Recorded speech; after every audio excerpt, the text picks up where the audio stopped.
नमस्कार। उम्मीद है आप सभी ठीक होंगे। आज की जो हम क्लास शुरू करने वाले हैं, ये क्लास हिस्ट्री और हिस्ट्री में भी एकदम फर्स्ट क्लास रहेगी। फर्स्ट क्लास मैं इसलिए बोल रहा हूँ क्योंकि आपने इससे पहले जो वीडियो देखा है उसमें जहाँ तक मेरी समझ है, मुझे लगता है कि आपको उतनी क्लियरिटी से हिस्ट्री के बेसिक्स समझ नहीं आए होंगे जिस क्लियरिटी के साथ आपको समझ आने चाहिए थे। तो हम इस क्लास में यही कोशिश करें कि हम हिस्ट्री के एकदम बेसिक्स से शुरू करें। हिस्ट्री कहाँ से पढ़नी है, इतिहास कहाँ से पढ़ना है, क्या हमें इतिहास एक पर्टिकुलर काल से पढ़ना है या पर्टिकुलर कोई युग है, पाषाण काल से पढ़ना है, मध्य पाषाण से पढ़ना है या मध्य काल भारत से पढ़ना है या मॉडर्न इंडिया से पढ़ना है, हमें कहाँ से हिस्ट्री को पढ़ना है। तो अगर हम इसी चीज को देखें तो सबसे पहले देखने वाली चीज ये है कि हमें हिस्ट्री को कहाँ से पढ़ना है, कहाँ से।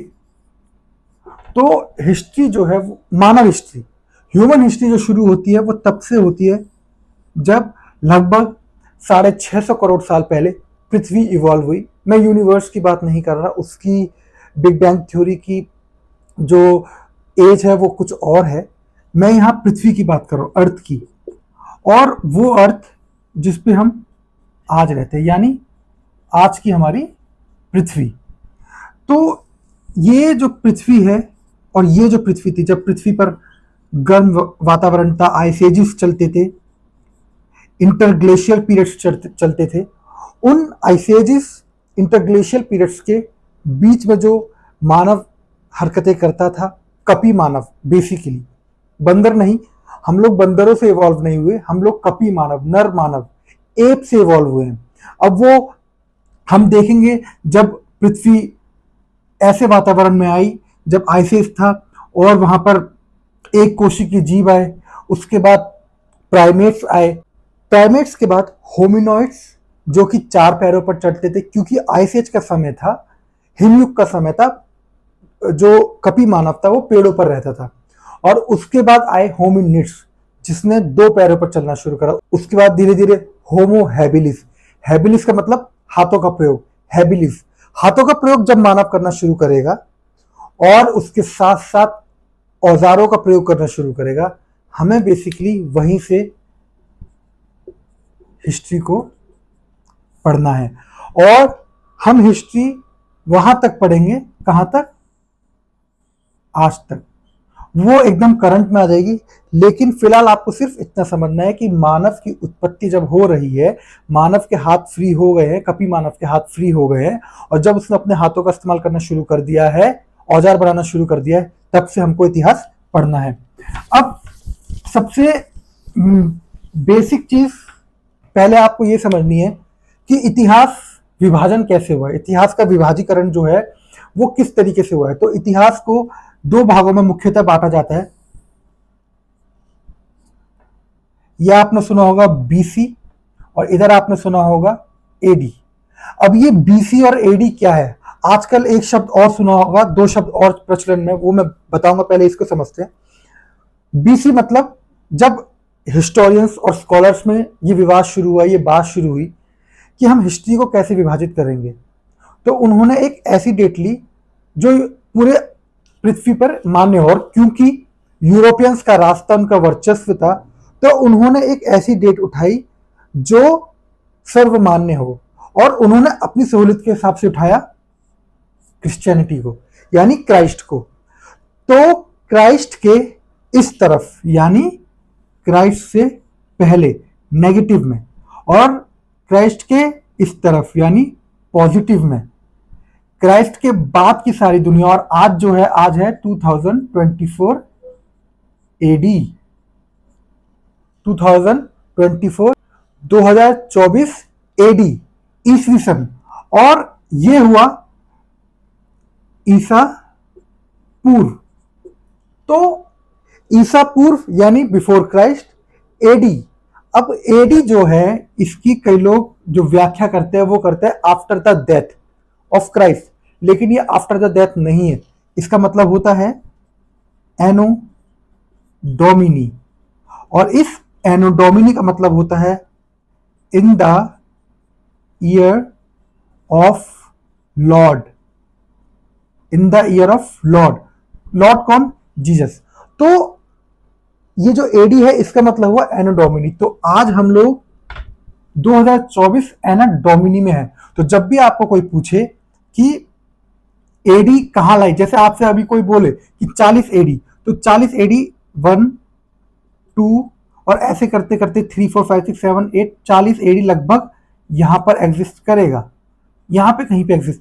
मैं आपको बोलूं, जैसे मैं आपको बोलता हूं कि भारत कब आजाद हुआ, तो 1947 1947 एडी, 1947 ईस्वी सन में भारत कब आजाद हुआ, 1947 एडी में। अब मैं आपसे पूछूं हड़प्पा सभ्यता कब एग्जिस्ट करती थी? सिंधु घाटी सभ्यता, इंडस वैली सिविलाइजेशन या सैंधव सभ्यता भी बोलते हैं, क्योंकि सैंधव सभ्यता इसलिए भी बोलते हैं क्योंकि सैंधव लिपि वहां मिली थी। तो आप इस बात को भी, एक बात को ध्यान रखना कि सबसे पुरानी भारत में जो पाई गई लिपि थी वो सैंधव लिपि थी, और सैंधव लिपि पढ़ी गई सबसे पहली लिपि नहीं है, इसमें कंफ्यूजन रहता है बहुत ज्यादा। सैंधव लिपि सबसे पहली पाई गई लिपि थी जो आज तक पढ़ी नहीं गई, वो हड़प्पा सभ्यता में। इसीलिए हड़प्पा सभ्यता को कई बार सैंधव सभ्यता भी बोला जाता है। आप बड़े बड़े इतिहासकारों के मुंह से इस बात को सुनेंगे, सैंधव। तो जो एग्जिस्ट करती थी इंडस वैली सिविलाइजेशन, वो लगभग 2500 से 1500 बीसी में एग्जिस्ट करती थी। अब क्योंकि इंडस वैली सिविलाइजेशन 2500 से 1500 बीसी में, कहा मैंने बोला बीसी में, ईसा पूर्व, बिफोर क्राइस्ट, और एडी में। एक बार मैं फिर से बताता हूं, बीसी मतलब क्राइस्ट से पहले का समय, एडी मतलब क्राइस्ट के बाद का समय। आज हम एडी में जी रहे हैं, ईस्वी सन में जी रहे हैं। कुछ लोगों को यह चीज समझ नहीं आई। कुछ इतिहासकारों ने बोला क्यों हम एक धर्म विशेष के किसी लीडर को या धर्म विशेष के किसी जन को हम चूज करके हिस्ट्री का विभाजन करें। तो आज आपने सुना होगा एक और शब्द चलता है BCE और CE, before common era, common era. मतलब अब लोगों ने और हिस्टोरियंस ने, स्कॉलर्स ने बोला कि अब हम क्राइस्ट को नहीं मानेंगे, वो जो बिंदु है जो शून्य है उसके पहले हम लोग एक तिथि मानते हैं, उसके बाद की हम कुछ तिथियों को मानते हैं। अब वो शून्य हो गया और उस शून्य के बाद के समय को कॉमन एरा, और उस शून्य के पहले के समय को बिफोर कॉमन एरा। क्या मैंने बताया? उस शून्य के बाद के, यानी ये जो न्यूट्रल है, इसके पॉजिटिव साइड का जो होगा वो कॉमन एरा, और उससे पहले का बीसी। तो आपने कई जगहों पे सुना होगा कि ये घटना इतनी बीसीई में, यानी अशोक इतने बीसीई में था। जैसे वैदिकोत्तर काल, तो वैदिकोत्तर काल का जो समय है वो है 600 बीसी। कुछ विद्वान बोलते हैं 600 बीसीई, दोनों चीजें सेम है, वो बिफोर क्राइस्ट के संदर्भ में और ये बिफोर कॉमन एरा। तो वैदिकोत्तर कहां तक? बीसी या बीसीई से 300 बीसी या बीसीई तक। मौर्य काल कहां से? 300 बीसी या बीसीई से 200 बीसी या 200 बीसीई तक। उसके बाद मौर्योत्तर काल 200 बीसी से 300 एडी तक, यानी 300 सीई, कॉमन एरा। तो जो अब तक हम समझ पाए वो ये समझ पाए कि बीसी मतलब बिफोर क्राइस्ट, एडी मतलब एनो डोमिनी यानी in the year of Lord, मतलब ईस्वी सन, और बीसी मतलब ईसा पूर्व। अब इसको सर्व मान्यता से बीसीई बोला जाता है और एडी को सर्व मान्यता से सीई, कॉमन एरा और बिफोर कॉमन एरा। तो एडी और बीसी का जो कंफ्यूजन था वो मुझे लगता है अब आपको समझ आ गया। अब दूसरी चीज जो देखने वाली है वो ये है कि इतिहास का विभाजन हम कितने कालों में, कितने खंडों में करते हैं। तो मुख्यतः आपको पता होगा प्राचीन भारत या प्राचीन इतिहास या मध्यकाल और आधुनिक काल, मॉडर्न हिस्ट्री। ये तीनों विभाजन हम किन रूपों में करते हैं? क्या ऐसा कुछ है कि मान लीजिए एक डेट लेते हैं मध्यकाल की या आधुनिक भारत की, हम एक डेट लेते हैं 1900 और 1899 में जब कोई सोया, 1899 31 दिसंबर को कोई सोया और वो 1900 1 जनवरी को उठा, तो उसने उठते ही सब कुछ आधुनिक आधुनिक महसूस किया, सब कुछ मॉडर्न हो चुका था और उसको लगा कि हाँ यहां से हम आधुनिक काल पढ़ना शुरू करेंगे। क्या ऐसा है? कुछ विशेषताएं होती हैं, जब वो खासियत या वो विशेषताएं दिखनी शुरू होती हैं हम वहां से बोलते हैं कि ये प्राचीन काल के लक्षण है, इसीलिए इसको प्राचीन काल बोला जाना चाहिए। ये मध्यकाल के लक्षण है, ये आधुनिक काल के लक्षण है। हम उन्हीं लक्षणों से, उन्हीं विशेषताओं से पहचानते हैं कि ये प्राचीन काल का इतिहास है, ये मध्यकाल का इतिहास है और ये आधुनिक काल का इतिहास है। अब यही जो प्राचीन, मध्य और आधुनिक भारत है या आधुनिक इतिहास है, क्या बोला? प्राचीन काल का इतिहास, मध्य काल का इतिहास, आधुनिक काल का इतिहास। इनको समझने के लिए कुछ स्रोत चाहिए। क्या चाहिए? स्रोत। इसीलिए बोलते हैं इतिहास स्रोतों से बनता है। इतिहास is made up of sources. हम हिस्ट्री तभी लिख पाएंगे जब हमारे पास स्रोत हो।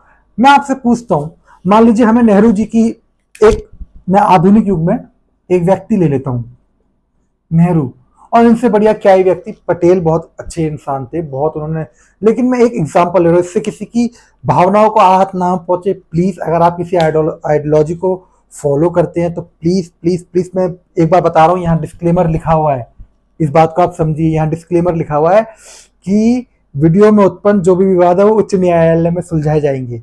इसीलिए इस वीडियो को देखकर आप ऐसा ना समझे कि मैं किसी खास व्यक्ति का नाम ले रहा हूं। मैं इसलिए बता रहा हूं नाम लेकर, समय लेकर, ताकि आपको ये चीजें बहुत क्लियर हो सके। मैं किसी विवाद में नहीं जाना चाहता, सिर्फ ताकि आपको समझ में आए। मैं सबके नाम यहां नहीं लिख सकता, इस बात को ध्यान से रखें। हम नेहरू का लेते हैं, हम नेहरू के बारे में कैसे पढ़ सकते हैं? उनकी कोई बुक हो सकती है जो खुद उन्होंने भी लिखी हो सकती है, या कुछ लोग प्रयागराज से होंगे, वहां पर एक है आनंद भवन जहां पे नेहरू जी का बचपन गुजरा। अब कुछ लोग वहां गए होंगे, तो ये स्रोत जो है ये पुरातात्विक और साहित्यिक स्रोत है। मध्यकाल का एक जैसे मैं ले लेता हूं शाहजहां। शाहजहां में ताजमहल, ये क्या है? ताजमहल क्या है? ताजमहल एक पुरातात्विक स्रोत है। क्या है? पुरातात्विक स्रोत। और प्राचीन काल में अशोक, अशोक के जैसे अभिलेख, उसके बाद इसी के काल में लिखा हुआ अर्थशास्त्र। अब ये अर्थशास्त्र अशोक के ही काल में लिखा गया, अशोक से पहले लिखा गया, अशोक के बाद में लिखा गया, क्योंकि अर्थशास्त्र 15 खंडों में विभाजित है और उसको बोलते 15 अधिकरण। अब 15 अधिकरण, चैप्टर या भाग, अब ऐसा जरूरी नहीं है कि वो 15 के 15 चैप्टर इसी के काल में लिखे हुए। अब ये जो मैंने आपको बात बीच में रोक के बताई है कि हो सकता है ये विभिन्न विभिन्न कालों में लिखे गए हो, ये अर्थशास्त्र विभिन्न विभिन्न कालों में लिखा गया हो, ऐसा जरूरी नहीं है कि सिर्फ अशोक के ही काल में लिखा गया हो, अशोक का साम्राज्य जितने समय का था उसी में लिखा गया हो। ये भी एक विषय है जिसको हम आगे डील करेंगे, आगे पढ़ेंगे, आगे समझेंगे। वो ये है कि ऐतिहासिक स्रोतों की या ऐतिहासिक साहित्य स्रोतों की प्रामाणिकता कितनी होती है। क्या वो बिल्कुल पूरे एकदम श्योर होते हैं कि हाँ, अगर हमें अशोक का कोई अभिलेख या अशोक का अर्थशास्त्र मिल रहा है तो ये बिल्कुल ऑथेंटिक होगा अशोक के बारे में जानने के लिए, या इसमें कुछ कमियां हो सकती हैं? उनको हम आगे देखेंगे। फिलहाल इस चीज को समझे, केवल प्राचीन काल का इतिहास जानने के लिए हमें कुछ अभिलेख और साहित्यिक स्रोतों की जरूरत पड़ेगी, यानी पुरातात्विक और साहित्यिक स्रोतों की जरूरत पड़ेगी। शाहजहां बाद में तुजू के जहांगीरी, अकबरनामा, बाबरनामा, आगे पीछे कालों में, ये सब जैसे मान लीजिए अकबर, एक पुस्तक आपने सुनी होगी अकबरनामा। अकबरनामा अकबर के काल को जानने के साहित्यिक स्रोत है। क्या है? अकबर के काल के जानने के साहित्यिक स्रोत। और आधुनिक काल में जब हम जाएंगे तो नेहरू को जानने के लिए, पटेल को जानने के लिए, अंबेडकर को जानने के लिए, नेताजी सुभाष चंद्र बोस को जानने के लिए, हमारे लीडर्स की हिस्ट्री को जानने के लिए उन्होंने क्या किया? हम तो थे नहीं, हम तो उन्हीं पर विश्वास करेंगे जो हम अभी पढ़ेंगे, उन्हीं को पढ़कर। तो जो पढ़े जाने वाले सोर्सेज होते हैं उनको बोलते हैं साहित्यिक स्रोत। तो इस तरीके से हम लोग हर काल में कुछ लोगों के बारे में इतिहास सृजन करते हैं, या लोगों के बारे में, जगहों के बारे में, लेकिन हमें मुख्यतः दो सोर्सेस चाहिए होते हैं, जो कि होते हैं, अब हम सोर्सेस को देखेंगे, स्रोत। तो प्राचीन भारतीय इतिहास को जानने के दो स्रोत हैं। प्राचीन भारतीय इतिहास को जानने के स्रोत, प्राचीन भारतीय इतिहास के स्रोत क्या हो सकते हैं? पहला, पुरातात्विक स्रोत यानी आर्कियोलॉजिकल सोर्सेस, और दूसरा साहित्यिक स्रोत, लिटरेरी सोर्सेस। अब ये पुरातात्विक और साहित्यिक स्रोत क्या हैं, इनको हम लोग समझते हैं।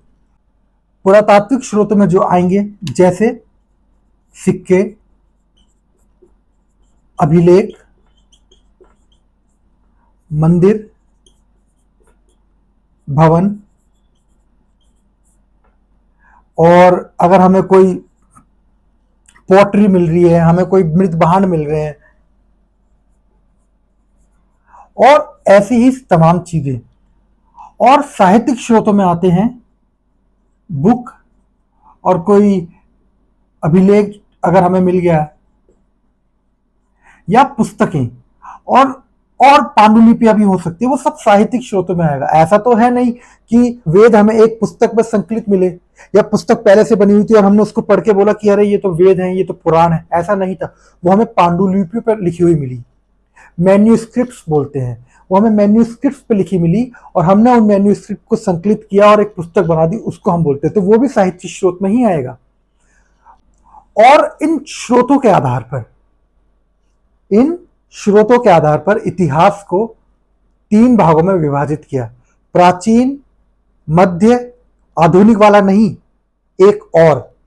इसको आप समझ लेंगे तो प्राचीन काल क्या है, मध्य काल क्या है, और आधुनिक काल क्या है, यह आप बहुत अच्छे से समझ पाएंगे। तो जो हमने मुख्य चीजें समझी, पहली ये कि स्रोत दो प्रकार के, पहला पुरातात्विक स्रोत, दूसरा साहित्यिक स्रोत। दूसरी चीज, स्रोतों के आधार पर इतिहास को तीन भागों में बांटा गया, प्री हिस्ट्री, प्रोटो हिस्ट्री और हिस्ट्री। इनकी क्या खासियत? प्री हिस्ट्री केवल पुरातात्विक स्रोत मिलेंगे, प्रोटो हिस्ट्री पुरातात्विक स्रोत भी मिलेंगे, साहित्यिक स्रोत भी मिलेंगे। लेकिन पुरातात्विक स्रोत पढ़े गए, समझे गए, उनका मतलब भी निकाला गया। पढ़े मतलब, पढ़ने का मतलब मैं यही कहना चाहता हूं कि उनको समझा गया। और साहित्यिक स्रोत जो मिले, ना तो उन्हें पढ़ा गया, ना समझा गया, ना ही एक दूसरे की पुष्टि करते। और हिस्ट्री का मतलब होता है जिसमें पुरातात्विक स्रोत भी मिल रहे हैं, साहित्यिक स्रोत भी मिल रहे हैं, ये पढ़े भी जा रहे हैं और एक दूसरे की पुष्टि भी कर रहे हैं। और इसी के आधार पर भारत का इतिहास प्राचीन, मध्य और आधुनिक भारत में बांटा गया। ये जो प्राचीन, मध्य, आधुनिक है, ये काल होते हैं। क्या होते हैं? काल। इनकी कुछ विशेषताएं होती हैं। जब तक ये विशेषताएं मिलती रहेंगी तो प्राचीन काल है, कोई विशेषता मिलनी शुरू हो जाएगी तो मध्य काल है, और कोई विशेषता मिलनी शुरू हो जाएगी तो आधुनिक काल है। जैसे आधुनिक काल की एक विशेषता, आंदोलन, क्रांतियां, ये आधुनिक कालों में है। उनको हम आने वाली क्लासेस में समझेंगे। आज के लिए इतना ही। Thank you so much.